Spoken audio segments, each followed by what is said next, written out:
ठीक आहे. बघा लक्ष द्या एकदा. वेन आकृत्या बघा, वेन आकृत्या आपल्याला एक महत्वाचा पार्ट आहे.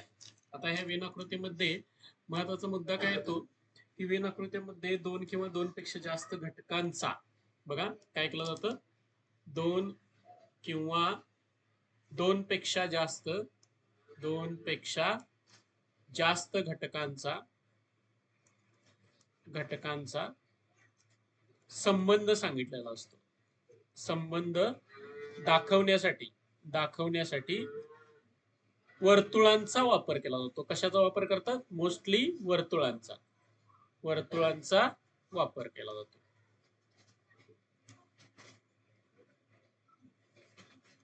बघा, मोस्टली वर्तुळांचा, काही ठिकाणी चौकोन त्रिकोण यांचा पण वापर केला जातो. तर मोस्टली आपल्याला बघा वर्तुळांचा वापर कशासाठी केला जातो, तर परस्परांशी संबंध किंवा दोन पेक्षा जास्त घटकांचे संबंध सांगण्यासाठी केला जातो. आता दोन पेक्षा जास्त घटक म्हणजेच काय येतात, तर वेगवेगळे घटक आपल्या शेजारी बघायला मिळतात आणि त्यांच्यामध्ये काहीतरी संबंध असतो आणि तो संबंध आपल्याला दाखवण्यासाठी आपल्याला काय केलं जातं, ह्या वर्तुळांचा किंवा त्रिकोण चौकोनाचा वापर केला जातो. या गोष्टीलाच आपण काय म्हणतो, वेन आकृत्या म्हणतो. काय म्हणतो? आपण आकृत्या काढतो, ह्या आकृत्यांनाच काय म्हणलं जातं, म्हणजेच जी गोष्ट योग्य पद्धतीने संबंध सांगते, संबंध सांगणारी गोष्ट म्हणजेच काय असते, वेन आकृती. आता बघा, ही वेन आकृती काढल्यानंतर महत्वाचा मुद्दा येतो की वेन आकृत्यांचे दोन प्रकार आपल्याला बघायला मिळतात. वेन आकृत्या याचे आपल्याला दोन प्रकार येतात. आता पहिला प्रकार जो आहे तो म्हणजेच काय, तो घटकांमधील परस्पर संबंध असतो. काय तो? घटकांमधील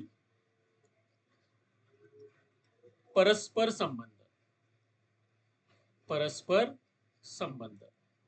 आता बघा, घटकांमधील परस्पर संबंध म्हणजेच काय येतं, किंवा त्याच्यानंतर दुसरं येतं वेन आकृत्याचे पृथक्करण.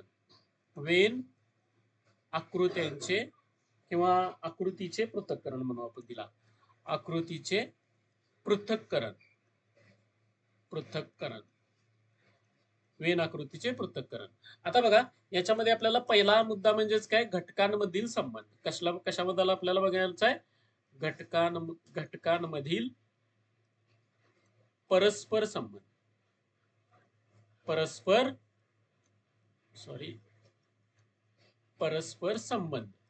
आता घटकांमधील परस्पर संबंधामध्ये काय आपल्याला बघायला मिळतं, तर लक्षात ठेवायचं, याच्यामध्ये दोन किंवा दोन पेक्षा जास्त घटक जे असतात, शब्दगट म्हणतो आपण त्यांना, आणि हे शब्दगट काय करतात, वेन आकृत्या तयार करण्यासाठी आपल्याला त्यांच्यातील व्यवस्थित संबंध माहित होणं गरजेचं असतं. आता घटकांमधील परस्पर संबंधामध्ये आपण काय बघतो, तर लक्षात ठेवायचं की दोन किंवा दोन पेक्षा जास्त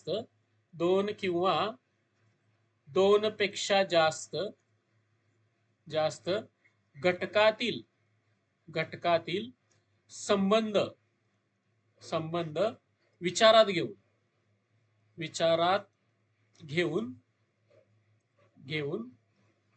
वेन आकृती काढली जाते.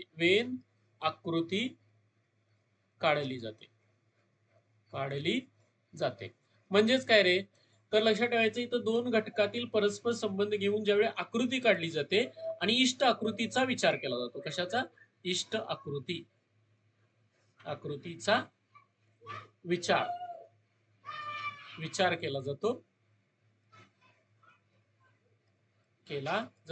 हा कशामध्ये होतो, तर घटकातील परस्पर संबंधामध्ये. पृथक्करणामध्ये वेगळा प्रकार येतो. त्याच्यामध्ये चौकोन त्रिकोण एकमेकांमध्ये गुंतलेले असतात आणि त्यानुसार त्यांच्यामध्ये काय केलं जातात, आपल्याला वेगवेगळे संबंध विचारात घेऊन काय करायचं असतं, तर त्याची उत्तरं द्यायची असतात. याच्यामध्ये मात्र तसं नाही. याच्यामध्ये काय करायचंय, दोन घटकातील आकृत्या घ्यायच्या, दोन घटकातील संबंध विचारात घ्यायचे आणि त्या संबंधानुसार आकृत्या तयार करायच्या. काय करायच्या? संबंधानुसार आकृत्या तयार करायच्या. आणि पृथक्करणामध्ये काय असते, वेन आकृती तुम्हाला दिलेली असते आणि त्याच्यातील संबंध वाचून त्याची उत्तरं तयार करायची. बघा, उलटा प्रकार आहे तो. याच्यामध्ये काय, संबंधावरून आकृती तयार करायची, त्याच्यामध्ये आकृतीवरून वेगवेगळे संबंध विचारात घ्यायचे. असं आपल्याला बघायला मिळतं पृथक्करणामध्ये. असे दोन भाग पडतात. कुठले कुठले? घटकांमधील परस्पर संबंध, याच्यामध्ये वेन आकृती तयार केली जाते. आणि इथं बघा वेन आकृतीचे पृथक्करण म्हणजेच काय, इथं तुम्हाला वेन आकृती दिली जाणार आणि तिचं पृथक्करण करायचं म्हणजेच काय, अभ्यास करायचा, वाचन करायचं आणि त्या वाचनातून आपल्याला वेगवेगळी उत्तरं मिळतात. ती उत्तरं काढणे म्हणजेच वेन आकृतीचं काय, पृथक्करण असतं. मग बघा आपण आता पहिला विचार करतोय, याच्यामध्ये आपल्याला वेगवेगळे प्रकार येतात. याच्यामध्ये आपल्याला वेगवेगळे प्रकार येतात. आता पहिला प्रकार काय बघा, तर प्रकार नंबर 1, जर दिलेले घटक एकमेकाशी संबंधित नसतील तर एकमेकांना न छेदणाऱ्या वर्तुळांनी दाखवतात. म्हणजे उदाहरणार्थ बघा, 2 घटक 3 घटक किती पण दिले असतील, मग आता 3 घटक जर असतील तर कसं दाखवणार बघा, न छेदणारी वर्तुळ, सेपरेट सेपरेट. अशी ज्यावेळी आकृती तयार होते त्यावेळी तुमचा पहिला प्रकार येतो. अशी आकृती येते त्यावेळी काय येतो, पहिला प्रकार येतो. मग आता बघा याच्यावरून उदाहरण आहे, भारत, नेपाळ, श्रीलंका यांच्यामधील संबंध दाखवणारी वेन आकृती काढा. आता बघा, भारत, नेपाळ आणि श्रीलंका काय आहेत रे, देश आहेत आणि सेपरेट सेपरेट आहेत, काय संबंध नाही एकमेकांशी. म्हणजे जिथं आपल्याला काय मिळेल बघा, भारत,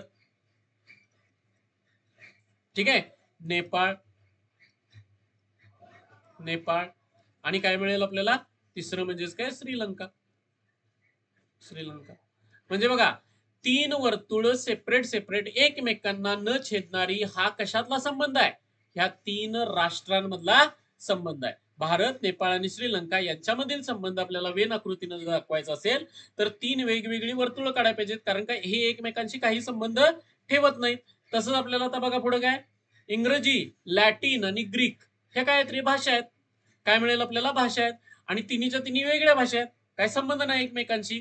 म्हणजे इथं परत आपल्याला काय मिळणार, इंग्रजी, त्याच्यानंतर काय येणार लॅटिन, त्याच्यानंतर आपल्याला काय मिळेल, ग्रीक.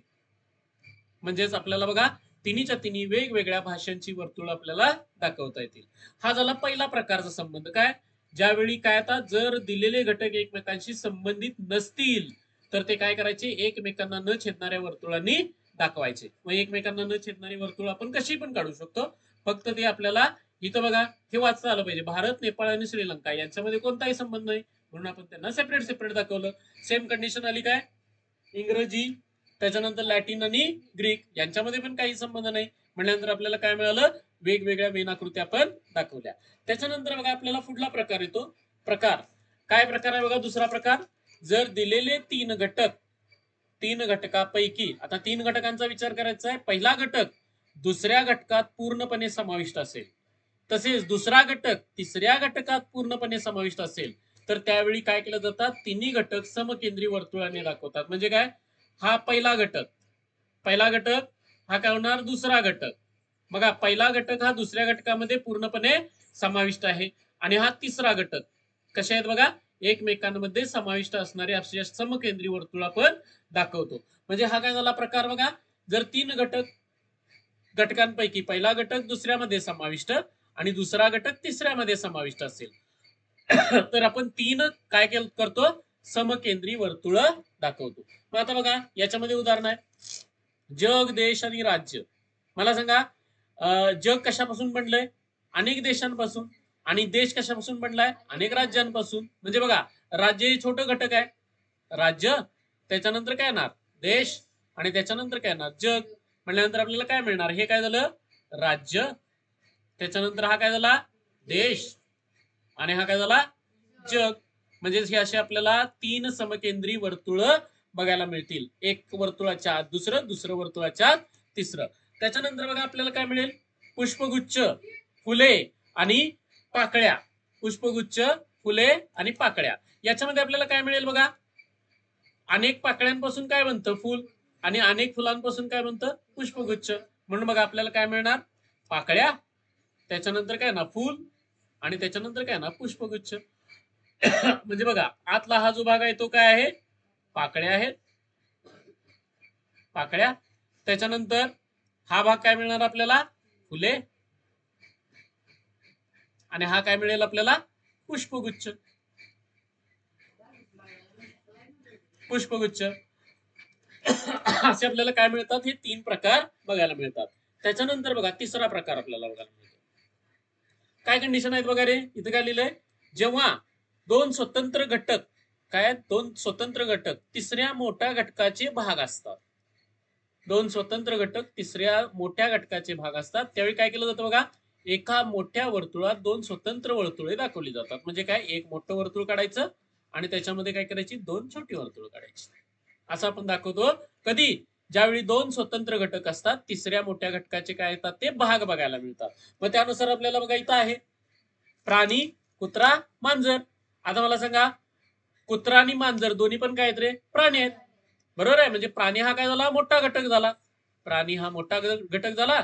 आणि त्याच्यामध्ये काय येणार बघा, कुत्रा हा सेपरेट प्राणी येणार आणि मांजर सेपरेट प्राणी येणार. काय हे दोन्ही एकमेकांशी काय संबंध आहे, काही संबंध नाही. म्हणजे बघा इथं आपल्याला काय मिळालं, हा जो भाग आहे तो काय सांगतो, प्राणी.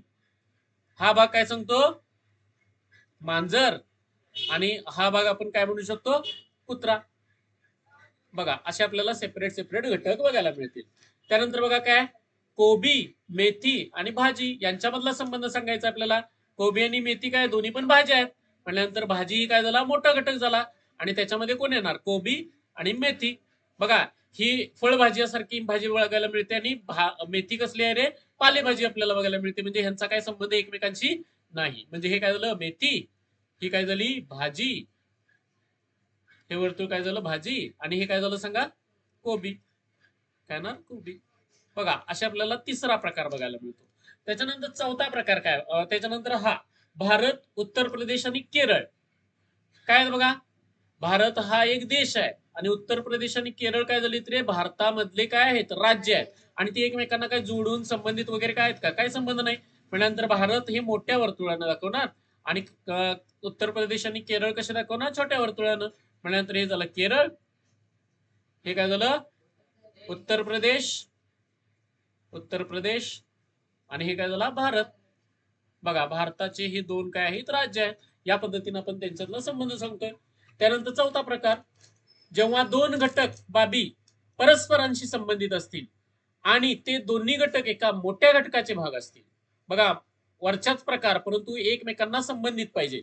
इथं काय होतं रे, इथं काय होतं, उत्तर प्रदेश आणि केरळ हे एकमेकांना काय संबंधित नाहीत, म्हणून सेपरेट सेपरेट वर्तुळ आली. इथं पण काय झालं सांगा, कुत्रा आणि मांजर एकमेकांशी काही संबंध नाहीत, सेपरेट सेपरेट वर्तुळ आली. आणि प्राणी हा त्यांचा मोठा घटक आला. आता मात्र आपल्याला कसं पाहिजे बघा, आता मात्र आपल्याला कसं पाहिजे, दोन घटक परस्परांशी संबंधित पाहिजेत आणि ते दोन घटक एका मोठ्या घटकाचे भाग पाहिजेत. म्हणजेच कसं होणार बघा, एक मोठा घटक घ्यावा लागणार आणि त्याच्यामध्ये हा एक छोटा आणि त्याला संबंधित असणारा दुसरा. अशी आपल्याला आकृती तयार करायची आहे किंवा अशी आपल्याला आकृती मिळते. हा चौथा प्रकार आहे. मग आता इथं बघा काय दिलंय, स्त्री, विधवा आणि आई.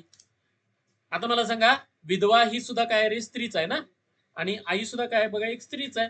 म्हणजे मग मोठा घटक कोण, स्त्री. हा काय झाला, स्त्री. आता बघा, विधवा आणि आई. विधवा ही आई असू शकते ना, कुणाची तरी आई असू शकते. आणि आई विधवा असू शकते का, नाही असू शकते. एखाद्याचे वडील वारलेत तर त्याची आई काय असणार आहे, विधवा आहे. आणि ती आई पण असणार आहे. म्हणजे बघा यांच्यामध्ये संबंध काय मिळणार आपल्याला, हा संबंध बघायला मिळणार.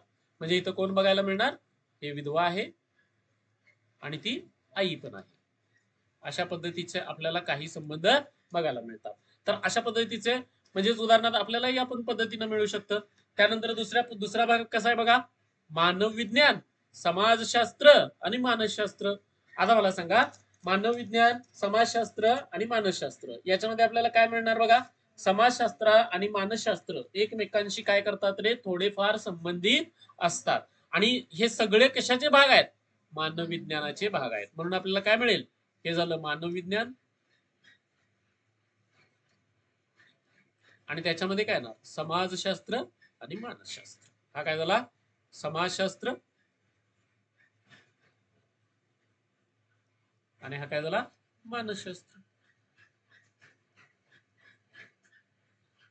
बघा या पद्धतीने आपल्याला संबंध मिळेल. त्याच्यानंतर पुढला प्रकार कोणता आहे बघा, जेव्हा दोन घटक एकमेकांपासून परंतु ते दोन्ही घटक तिसऱ्या एखाद्या घटकाशी अंशतः संबंधित असतात. दोन घटक एकमेकांपासून वेगळे, इथं म्हणायला पाहिजे, एक मिनिट आपण थोडासा चेंज करून घेऊया. काय पाहिजे आपल्याला बघा, तर दोन घटक एकमेकांपासून स्वतंत्र, बरोबर, वेगळे वेगळे, ठीक आहे, परंतु ते दोन्ही घटक तिसऱ्या घटकाशी अंशतः संबंधित. अंशतः म्हणजेच काय रे, काही प्रमाणात, पूर्ण नसले पाहिजेत. तर आता बघा याच्यामध्ये आपल्याला काय बघायला मिळतं, जर दोन घटक एकमेकांपासून वेगळे परंतु तिसऱ्या घटकाशी जर अंशतः संबंधित असतील तर आपण कसं दाखवणार. तर याच्यामध्ये आपल्याला बघा कशा पद्धतीने दाखवलं जातं. तर इथं घेतो मी, हा पहिला घटक, हा दुसरा घटक, दोन्ही एकमेकांपासून वेगळे आहेत परंतु ते एकमेकांशी, जरासं जवळकडे याला, ते दोन्ही दुसऱ्या एका तिसऱ्या घटकाशी कसे असतील, अंशतः संबंधित असतील. तर आपल्याला या पद्धतीनं आकृती मिळते. बघा हा घटक पण याच्याशी थोडासा संबंधित आहे, हा घटक पण याच्याशी कसा आहे बघा, थोडासा संबंधित आहे. आणि थोडासा संबंधित असेल तर काय होतं, थोडं थोडं वर्तुळ त्याच्यामध्ये एकत्र केलं जातं. आता उदाहरणार्थ आहे बघा, बस, प्रवासी आणि रेल्वे. आता मला सांगा, बस सेपरेटच आहे ना, बसचा काय संबंध नाही, बस आणि रेल्वे सेपरेट. रेल्वे, बघा बस आणि रेल्वे पूर्णपणे एकमेकांपासून विभिन्न आहेत किंवा वेगवेगळे आहेत. परंतु प्रवासी मला सांगा रे, बसनं पण जातात आणि कशानं जातात, रेल्वेनं पण जातात, म्हटल्यानंतर प्रवासी काय येणार, दोघांशी पण संबंधित आहेत. आता थोडे का दाखवले रे, कारण सगळीच लोक काय बसनं आणि रेल्वेनंच जातात नाही, काही जण मोटरसायकलनं जात असतील, काही जण कशाने टेम्पोनं जाते, काही विमानानं जात असतील. त्यामुळे बघा हे मधले लोक आहेत ते कसले आहेत, हे मधले लोक आहेत, इथं जे मध्ये मध्ये दाखवलेले लोक आहेत हे कसले आहेत, इतर वाहनांनी प्रवास करणारे लोक आहेत. लक्षात ठेवायचं, हे मधले लोक आहेत ते इतर वाहनांनी प्रवास करणारे, परंतु काही लोक बसनं प्रवास करतात, काही लोक कशानं, रेल्वेनं प्रवास करतात. म्हणून बघा आपल्याला काय मिळतं, तर या पद्धतीनं त्यांच्यामधला संबंध मिळतो. म्हणजे हा भाग कसला आहे सांगा, प्रवासी. त्याच्यानंतर बघा आपल्याला आणि पुढलं दिलंय, खेळाडू, विद्यार्थी, वादक. मला सांगा, खेळाडू, खेळाडू हा सेपरेट आहे, वादक पण कसा आहे, सेपरेट आहे, वादक. आता बघा खेळाडू आणि वादक हे विद्यार्थी असू शकतात ना, म्हणजेच आपल्याला काय मिळणार, या पद्धतीनं आपल्याला संबंध मिळणार. म्हणजे विद्यार्थी या पद्धतीनं मिळतील. म्हणजे काही विद्यार्थी काय असू शकतात, खेळाडू, काही विद्यार्थी काय असू शकतात, वादक, म्हणजे वाजवणारे, बरोबर आहे. म्हणजे इथं आपल्याला काय बघायला मिळेल, या पद्धतीचा संबंध यांच्यामध्ये बघायला मिळेल. त्याच्यानंतर बघा सहावा प्रकार आपल्याला मिळतो. काय सहावा प्रकार आहे बघा, जेव्हा तीन घटक अंशतः एकमेकांशी संबंधित असतात, एकमेकांशी, इथं संबंधित शब्द राहिला, संबंधित, अंशतः एकमेकांशी संबंधित असतात, तिघांचा परस्परांशी काही प्रमाणात संबंध असतो, काही प्रमाणात, पूर्ण नव्हे, काही प्रमाणात संबंध असतो, तेव्हा तीन वर्तुळे परस्परांशी छेदणारी असतात. म्हणजे कसं येणार रे, पहिलं वर्तुळ, दुसरं वर्तुळ, तिसरं, परस्परांशी संबंध येतोय. म्हणजे ह्याचा बघा, हे पहिलं वर्तुळ आहे, त्याचा दुसऱ्याशी संबंधित आहे, दुसरं वर्तुळ तिसऱ्याशी संबंधित आहे आणि पहिलं वर्तुळ तिसऱ्याशी संबंधित आहे.